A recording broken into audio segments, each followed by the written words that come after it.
Hello students, सभी को मेरा नमस्कार।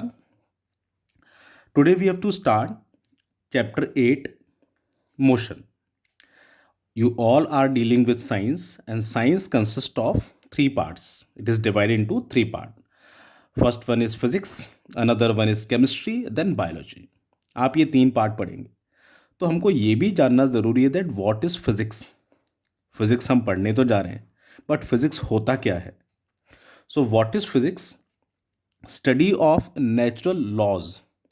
कोई भी लॉ जो नेचर में हो रहा है उसको स्टडी करना, उसे हम क्या बोलते हैं? फिजिक्स। या फिर स्टडी ऑफ नेचुरल फिनोमिना।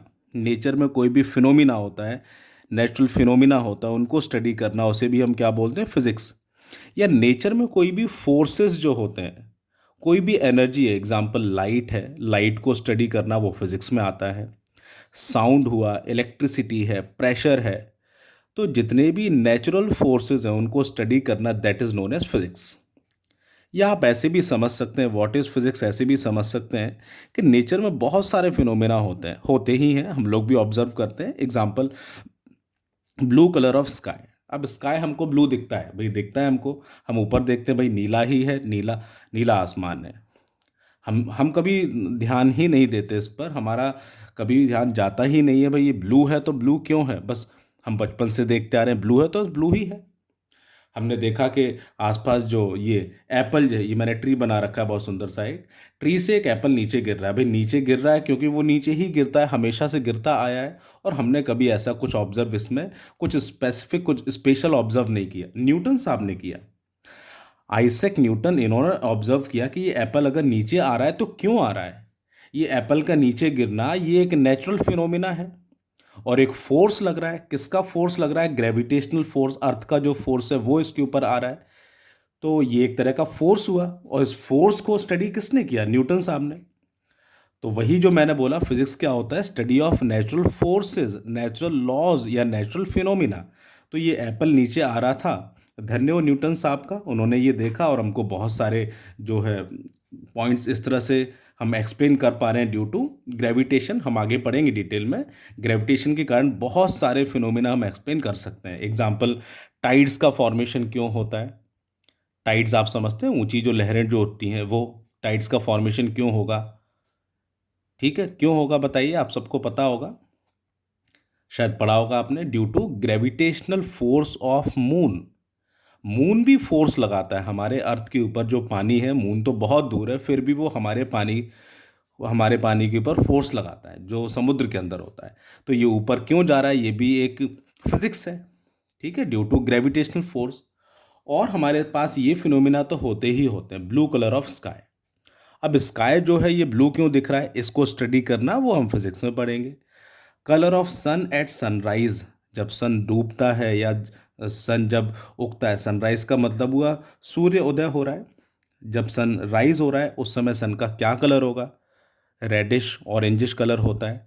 जब सन सेट होगा तब भी कलर कुछ यही होता है, मतलब सूर्यास्त या सूर्योदय, उस समय सन का क्या कलर है। एक ये नेचुरल फिनोमिना है, नेचर शो कर रहा है। अब इसके पीछे रीज़न क्या है वो किस में पढ़ेंगे? हम फिजिक्स में। तो फिजिक्स मैंने आपको एक्सप्लेन कर दिया। तो फर्स्ट चैप्टर है आप, फिजिक्स का आपका फर्स्ट चैप्टर है, और वैसे ये 8वां चैप्टर है। पूरी बुक का काउंट करेंगे 15 में से ये 8th चैप्टर है, लेकिन फिजिक्स का ये फर्स्ट चैप्टर है, मोशन। तो मोशन को स्टडी करना है, and motion comes under physics. ये आपको समझ में आ गया होगा। तो ये मैंने एक एप्पल ट्री बना रखा था, उसमें न्यूटन साहब ने ग्रेविटेशनल फोर्स के बारे में स्टडी किया, इसलिए मैंने एग्जाम्पल दिया था। Now, in order to understand motion, we have to understand two important points. What are they? It is rest and motion. Rest क्या होगा और मोशन क्या होगा, ये समझना बहुत इंपॉर्टेंट है। अगर रेस्ट समझ में आ गया आपको, वो आराम करने वाला रेस्ट नहीं, ठीक है, रेस्ट समझ में आ गया या मोशन समझ में आपको, दोनों आ गए, तो फिजिक्स में कोई भी आपको ये परेशानी मोशन में नहीं आएगी। बहुत सिंपल चैप्टर, बहुत इजी चैप्टर है, बस हमको समझते जाना है। ठीक है, देखिए ये हमारे पास एक ट्री है। इस ट्री को मैंने ले लिया रेफरेंस पॉइंट। रेफरेंस पॉइंट मतलब इस ट्री के कंपैरिजन में मैं किसी भी चीज़ को कंपेयर करूँगा।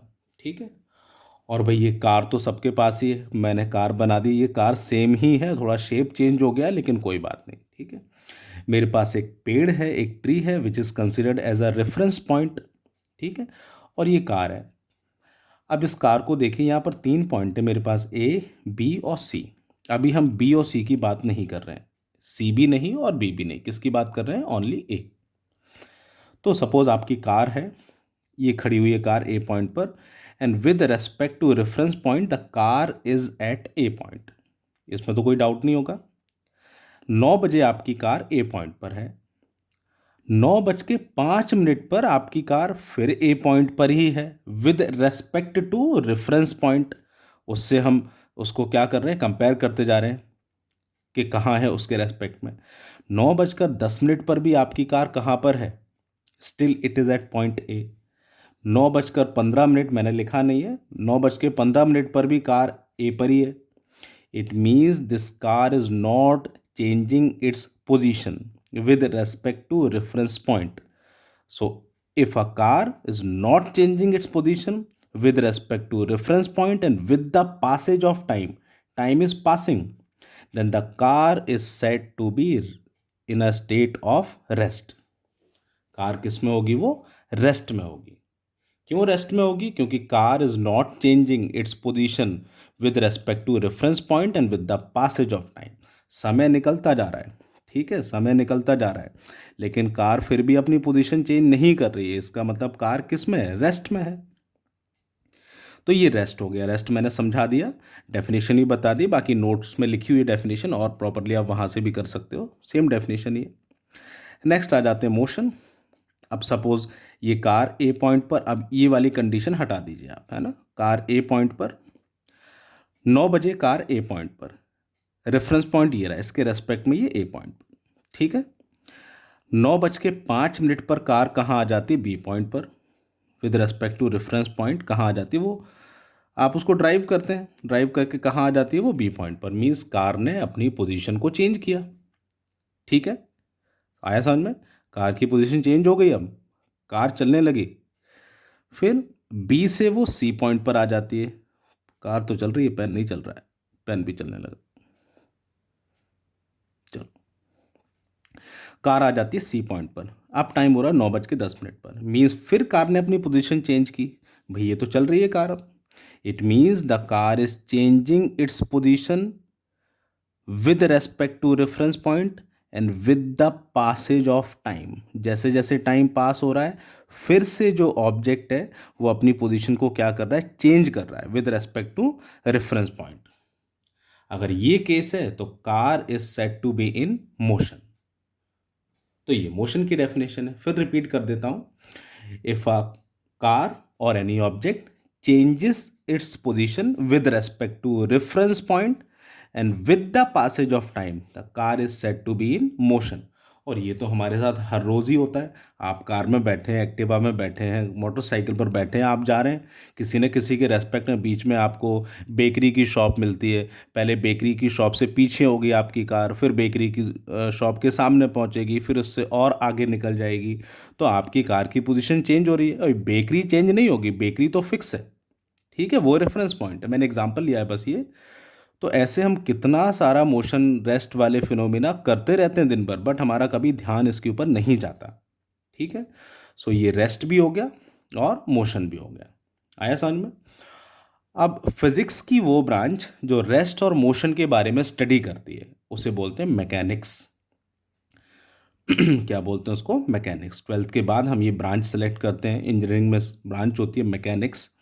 और आपने मूवी भी देखी होगी, टार्जन मूवी है जिसमें कार का डिज़ाइन वगैरह किया जाता है, तो वही डिज़ाइनिंग वगैरह करना वो किस में आता है, सारा मैकेनिक्स में, ठीक है।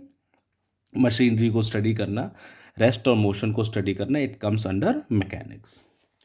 तो मैंने आपको फिजिक्स समझा दिया, व्हाट इज़ फिजिक्स, रेस्ट मैंने एक्सप्लेन कर दिया आपको, मोशन भी एक्सप्लेन कर दिया, और मैकेनिक्स भी। और ये न्यूटन्स आपका ट्री हो गया। भाई एप्पल नीचे गिर रहा है, अब चलिए फिर नीचे ही मूव ऑन करते हैं। कुछ भी इसमें डाउट होगा आप पूछ लीजिएगा, व्हाट्सअप कर लीजिएगा मेरे को, यू कैन आस्क।